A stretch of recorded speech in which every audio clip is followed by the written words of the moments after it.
दाता चिल्लाते।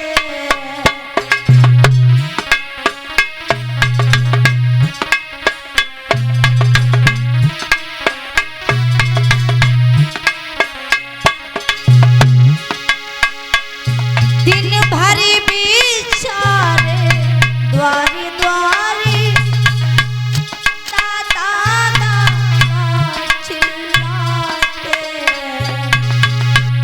पर किसी रोज भी जी भर के वे आटा दाल न पाते।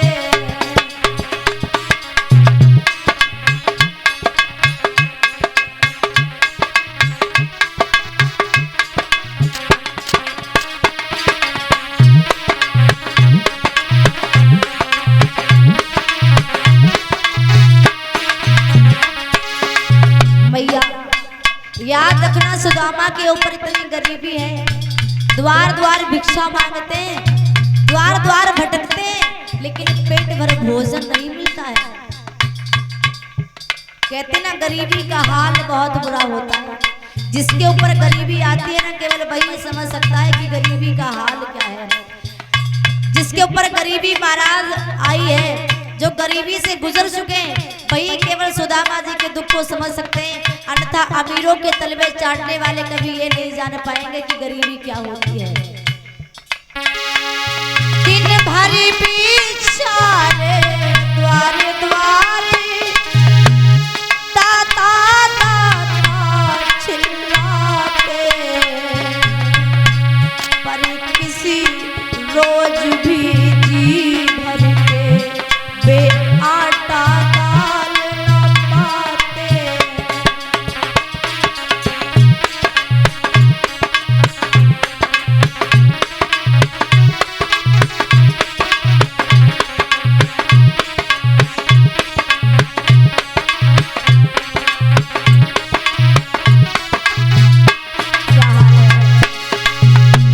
एक घड़ी मांगा तो घड़ी मांगे,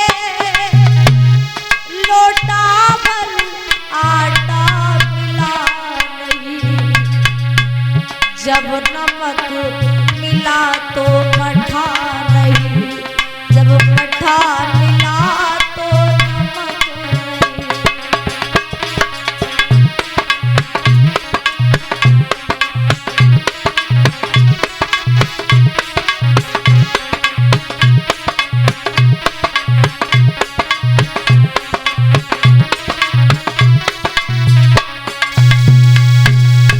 मेरे भैया देखिए सुदामा जी का क्या हाल है। एक घर मांगे दो घर मांगे, लेकिन सुदामा जी का ये नियम था महाराज, सुदामा जी केवल 5 घर ही भिक्षा मांगने जाते थे। अगर मिल जाता था तो भला, और नहीं मिलता था तो भूखे ही सो जाते थे। सुदामा जी की पत्नी सुदामा जी से कहती है, नाथ आप केवल 5 घरों में भिक्षा मांगने जाते हैं, और कभी कभार तो मिल जाता है भिक्षा में, और कभी कभार नहीं मिलता है। अरे हम और आप तो समझदार हैं, भूखे भी सो जाएंगे, लेकिन जो घर में ये बच्चे हैं ना, जो 4 बच्चे हैं, ये भूखे कैसे सोएंगे।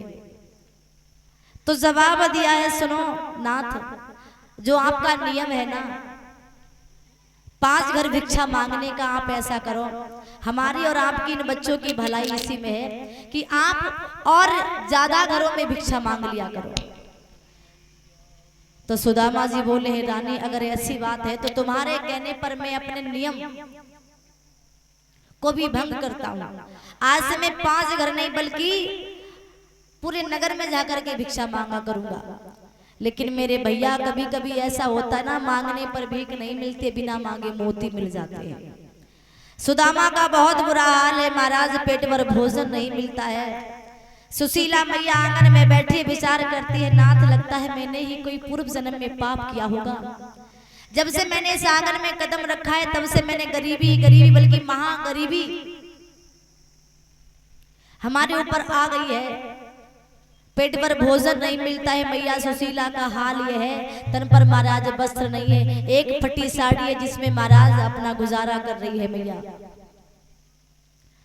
पार ब्रह्म परमात्मा से विनती करती रोती है, प्रभु ये तुम्हारी कैसी महिमा है, कैसी लीला है। अरे ऐसे जीवन से तो मर जाना ही अच्छा है। जब सुशीला मैया आंगन में बैठ करके रो रही थी, उसी समय सुदामा जी आ गए। सुदामा जी से हाथ जोड़ करके बोलिए, नाथ मैंने लगता है पूर्व जन्म में बहुत पाप किए हैं। पाप मैंने क्या, लेकिन दंड तो आपको भी भुगतना पड़ रहा है। सुदामा जी बोले, पाप रानी तुमने नहीं भद्रे, पाप मैंने किया है। हम गुरुकुल में पढ़ रहे, कृष्ण मेरे सहपाठी थे। एक दिन गए लकड़ी लेने, गुरु मैया ने चना दे, मुँह से निठुर नीच मेरी प्यारी अकेले ही चाबी लाए, ताके कारण ओ गोरी हम दीनहीन गरीब भय।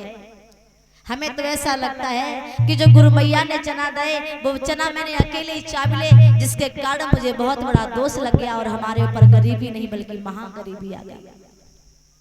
भामिनी ने सुना कि हमारे स्वामी के मित्र द्वारिकाधीश भगवान कन्हैया है, और भगवान कन्हैया के द्वार पर जो भी एक बार जाता है उसके सारे दुख दूर हो जाते हैं। तो पति के पैर पकड़ के बोली, नाथ ऐसा करो, आप द्वारिका चले जाओ, क्योंकि वो द्वारिकाधीश के द्वार पर अगर एक बार कोई भी चला जाए तो उसके सारे दुख चले जाते हैं। तो नाथ मैं ये नहीं चाहती हूँ कि आप वहां जाएं और जाकर के ये कहें कि आप हमें धन दौलत दें। अरे जाकर के बस यही कहना, हाथ जोड़कर से उनसे विनती करना और उनसे अपनी गलती की क्षमा मांग लेना। तो सुदामा जी बोले, रानी मैं चला तो जाऊंगा, लेकिन तुम इतना भी नहीं जानती हो, गुरु के यहाँ, मित्र के यहाँ, पिता के यहाँ जब जाया जाता है ना, तब कुछ ना कुछ ले जाया जाता है। अब ले जाने को तो हमारे पास में कुछ भी नहीं है। गुरु के यहाँ, मित्र के यहाँ, पिता के यहाँ कभी खाली हाथ मत जाओ, और जब भी जाओ तो छोटी मोटी भेंट बस लेकर के जाओ। हमारे पास में तो कुछ भी नहीं है। मैं